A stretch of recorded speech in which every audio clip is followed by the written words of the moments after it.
Well, folks, in today's video, we're going to be seeing if we can get this vintage Athearn blue box chassis system, I think it's a GP38 or GP40 locomotive, running again. This was a locomotive which was sent in from a subscriber of mine. They said it didn't run, so I'm going to try to fix it for them. I'm frankly kind of surprised that it apparently doesn't run because these old Athearn blue box engines tend to be pretty tough, some of the toughest out there really in my opinion, and experience with them. So yeah, I'm going to be really curious to see exactly what's causing this one not to run. But in any case, I'm pretty confident we'll be able to get it running again, and it should be good. Also, just a quick side note, I'm not going to be able to take any more repairs from people for a while.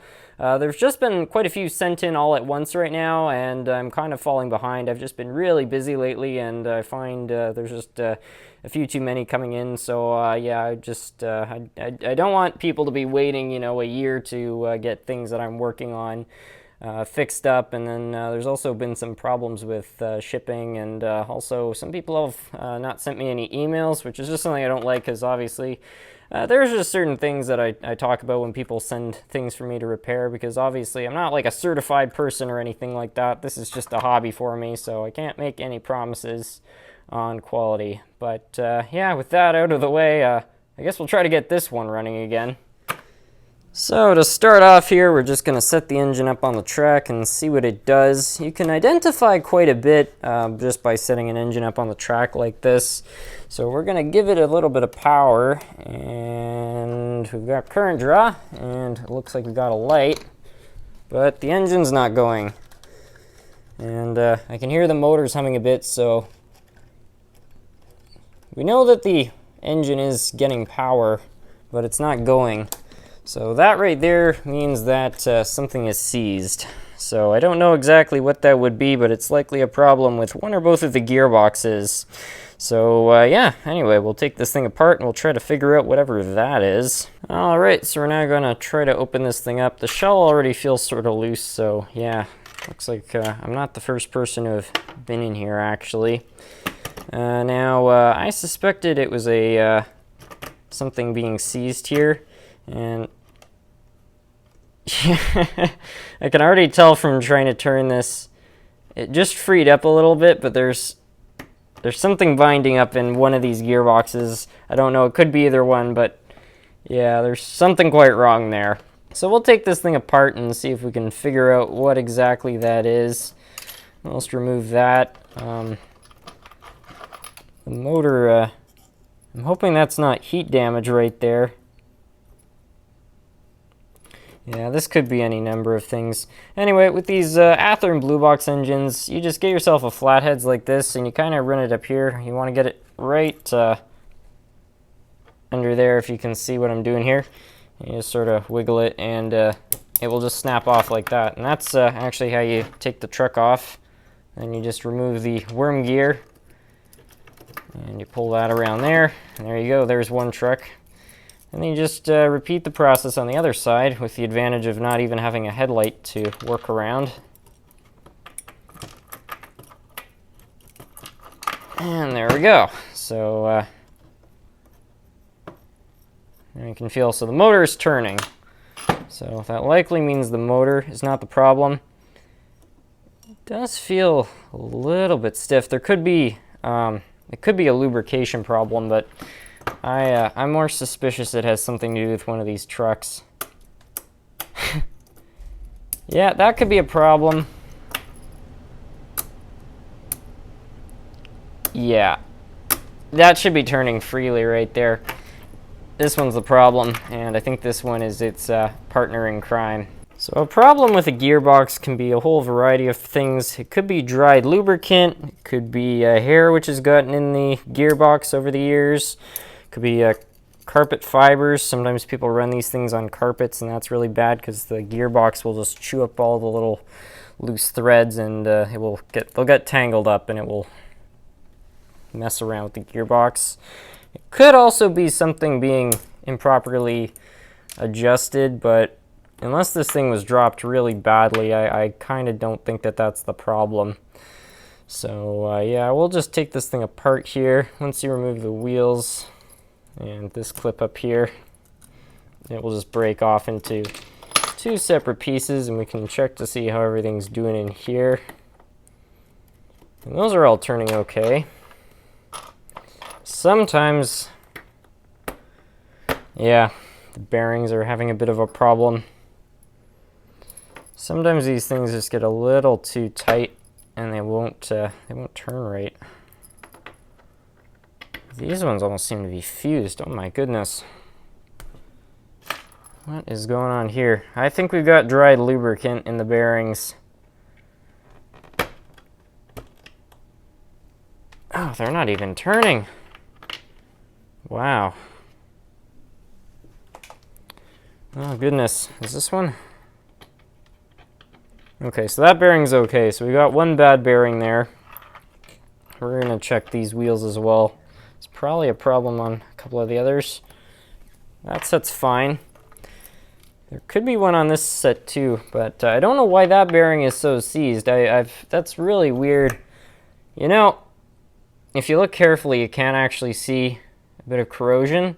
So it's possible this thing just sat for a really long time and the bearing fused to the wheel, basically just rusted onto it. So that might be our problem right there. So we'll try to figure that out. But first we'll take this one apart and see how those are doing. All right, so I took apart the other truck. These bearings seem to be okay. They're not perfect, but they're not corroded on like this one. So we're gonna focus on trying to get this freed up. This should be interesting. So we're going to put some WD-40 on this. Now, there's a lot of people that believe that WD-40 will destroy model trains. It's probably not great for them, honestly. I don't think it would destroy them. But the thing about WD-40, it's not a very good lubricant, but it is a good penetrating oil. So if you have something like this, which is really seized up and you need to get it free, the stuff can really save your bacon. So we're just going to let that soak in there for a while, and hopefully we'll be able to get this turning again. So yeah, and there's no risk of the WD-40 harming anything here because this is all just metal here, so it should all be okay. I'm just frankly amazed. Ow. Oh, yeah, look at that. The WD-40 does its magic again. Goodness. That was really corroded on there. Yikes. We're gonna use this thing. It's like a mini wire brush almost to get that rust and stuff off of there. I wonder if this thing was ever exposed to water or something like that. I just find it really strange how the rust is like focused, especially around the bearing. I haven't really ever seen anything quite like this before. It's especially weird too because bearings usually have oil and stuff, which would typically prevent water from getting in a spot like this. So this is really weird. All right, so I did my best at trying to sort this thing all out, and you can see it turns practically effortlessly now, which is exactly how it should be. So that's good.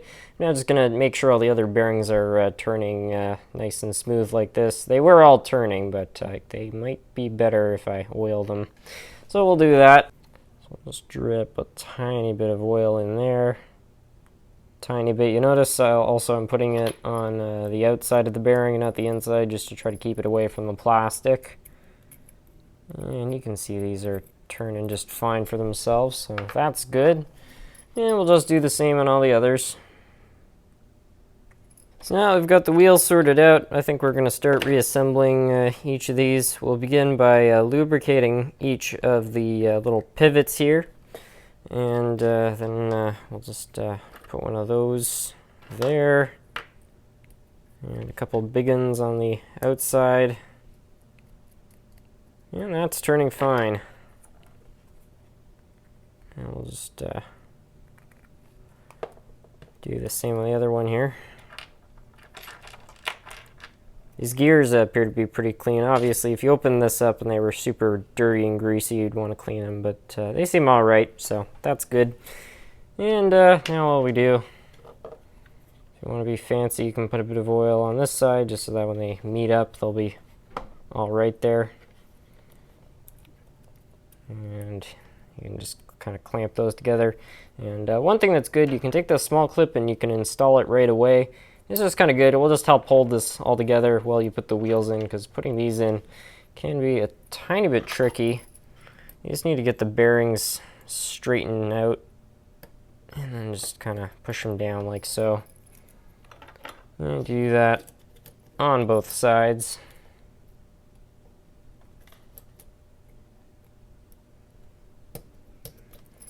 There we go. That's all turning well now, which is exactly what we're looking for. And then you just snap it back on. And you just repeat the process. Now that we've got both the trucks done, we're going to focus on the motor here. There's not a whole lot you have to do actually. You just need to put a little bit of oil on each of the bearings. And then we're also going to clean up this part right here, which is known as the commutator. You take one of these and you clean out the little areas in between each of the shields. And this will just ensure nothing's burning in there, because if stuff starts to burn in there, it will trash your commutator and subsequently your motor. So you wanna keep an eye on these, make sure there's not a carbon buildup.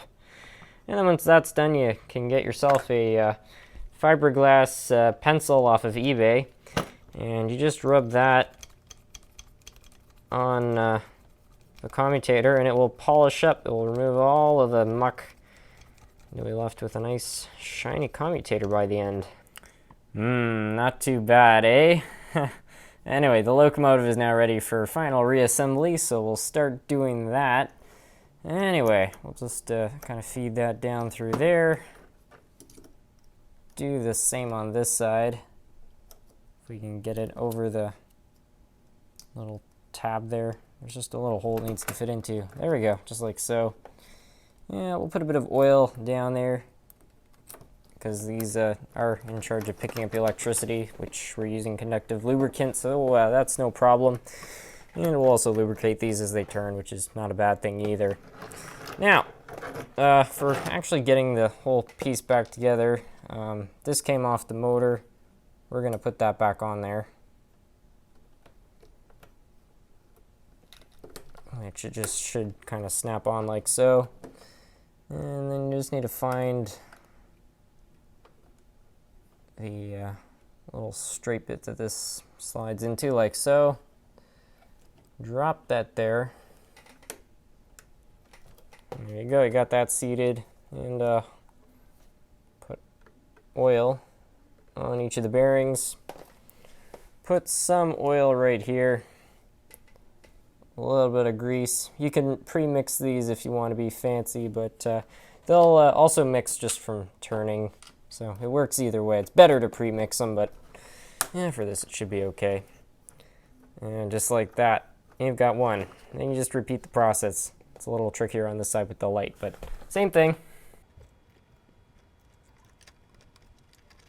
Alright, that all looks good. Check this out. Look how well that's turning now. It's like way better than we started.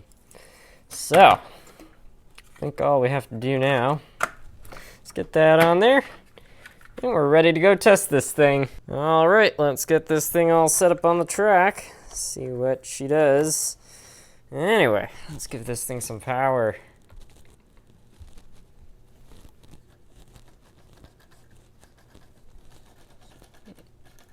That's not so great. I did notice that the wheels were quite dirty, so why don't I clean those up and see if that makes a difference. Alright, well I got the wheels all cleaned up, so I'm kind of hoping that this thing will start now. It was showing a little bit of signs of going there, but yeah, I don't know. Let's find out. Hey, look at that! She's a runner! Serenity! Wow, okay, that's really not bad. It's even kind of quiet. Look at her go.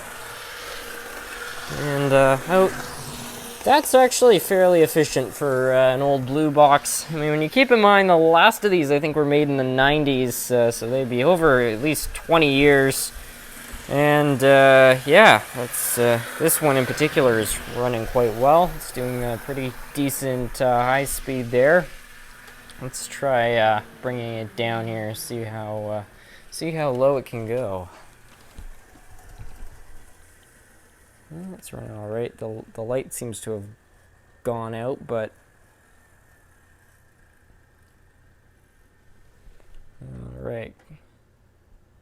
I'll just get it over the switches.